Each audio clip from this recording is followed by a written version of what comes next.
Hey everyone, welcome back to our channel Rashmi की voice. आज की हमारी कहानी का शीर्षक है बंटवारा। तो चलिए शुरू करते हैं हमारी आज की कहानी। कमला घर की बड़ी बहू है। हिंदी मीडियम की पढ़ी, बेहद सौम्य, सरल, सीधी सादी और सभी को जोड़कर चलने वाली, सास ससुर की सेवा करने वाली लड़की। कमला जब से ब्याह करके गुप्ता परिवार में आई थी, तभी से गुप्ता परिवार को ही अपना सब कुछ मानकर रात दिन सभी की सेवा में और बड़ी बहू के फर्ज निभाने में जुट गई थी। कमला के पति सूरज एक मामूली सी कंपनी में छोटे पद पर कार्य करते थे। ज़्यादा पढ़े लिखे ना होने के कारण जो नौकरी उन्हें मिली, उसी पर ही उन्होंने टिके रहने का निर्णय लिया। सूरज के पिता मिलिट्री से रिटायर्ड थे, तो उनका रुतबा भी अलग ही था। कड़क स्वभाव और नियम पूर्वक जीने वाले व्यक्ति थे। सूरज के पिता की पेंशन से ही घर घर चलता था, इसलिए कमला की सास का हुक्म भी घर पर चलता था और कमला को हमेशा रुतबा दिखाती रहती थी। घर में सूरज की माँ जो कह दे सबको वही मानना पड़ता था और हर दिन अपने पति के पैसे का धूस वह अपनी बड़ी बहू कमला को दिखाती रहती थी। कमला दुखी तो बहुत होती, पर घर को जोड़ के रखना उसके मायके से सिखाया गया था। बिना कुछ भी कहे चुपचाप सास ससुर की सेवा करना, ननंद के घर आना जाना, लेना देना सब कुछ कमला ही करती थी। बेटा होने के बाद भी कमला के जीवन में कुछ नहीं बदला, बल्कि उसकी जिम्मेदारी और उसका काम और अधिक बढ़ गया। बच्चे को स्कूल भेजना, घर का काम, खाना पीना सब कमला ही करती थी। इसी बीच में दोनों देवरों की शादी हो गई। देवर की शादी होने के बाद दोनों ही देवरानी शादी के पहले से ही नौकरी में थी और अंग्रेजी माध्यम की पढ़ी लिखी थी, होशियार थी। तो घर में और घरेलू कामों में उन्होंने कभी कोई दिलचस्पी नहीं दिखाई और ना ही कभी कमला की सास ने उन्हें कभी घर का काम करने को कहा। दोनों सुबह उठ के नाश्ता पानी करके शाम को डायरेक्ट घर पर आती थी। दिन भर का सारा काम कमला के हिस्से में रहता था और कमला कभी कुछ कहना भी चाहे तो सास ताना मार देती थी, तुम घर में पड़ी पड़ी दिन भर करती ही क्या हो। वो दोनों तो 20-20 हज़ार कमा कर ला रही है, अपनी देवरानियों से मेल मिलाप बनाकर चलो। सास के रोज़ रोज़ के ताने से थककर कमला चुपचाप अपना मन मानकर बस जिंदगी को बिना किसी उम्मीद के जिए जा रही थी।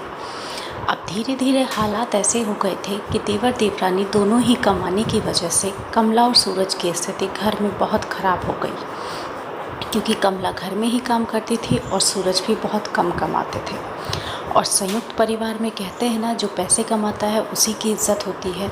ऐसे में हर रोज़ घर का बंटवारा करने की धमकी दी जाती थी और किसी तरह कमला ही सबसे मिन्नत करके अलग ना होने और साथ में रहने के लिए राजी करती थी।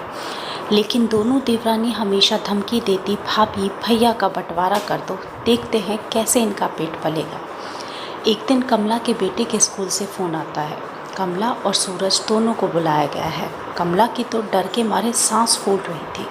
पता नहीं क्यों बंटी की प्रिंसिपल ने हमें बुलाया है, बस स्कूल से फ़ोन आया था, मम्मी पापा दोनों को आना है।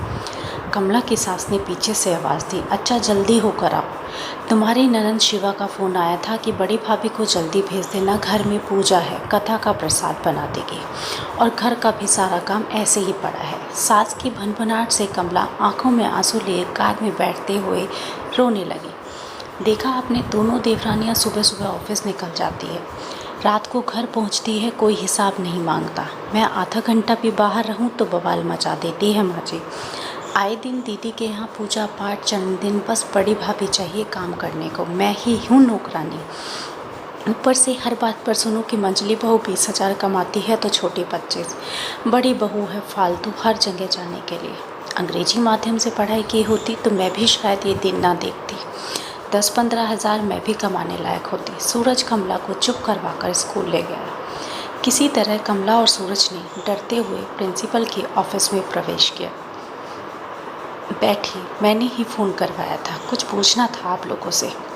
हिंदी दिवस पर बंटी ने एक संस्कृत में कविता सुनाई थी। उसने बताया कि वो आपने लिखे थे। इतने बड़े स्कूल की प्रिंसिपल होकर भी वो बहुत ही मधुरता से बात कर रही थी। सूरज और कमला तो देखते ही रह गए। जी कुछ गलत? सूरज ने पूछा। नहीं, बहुत ही सुंदर लिखा था मैडम ने। आजकल ऐसी शुद्ध त्रुटिहीन हिंदी भाषा कम देखने को मिलती है। आपकी शैक्षणिक योग्यता क्या है मैडम? एमए हिंदी साहित्य और बीएड।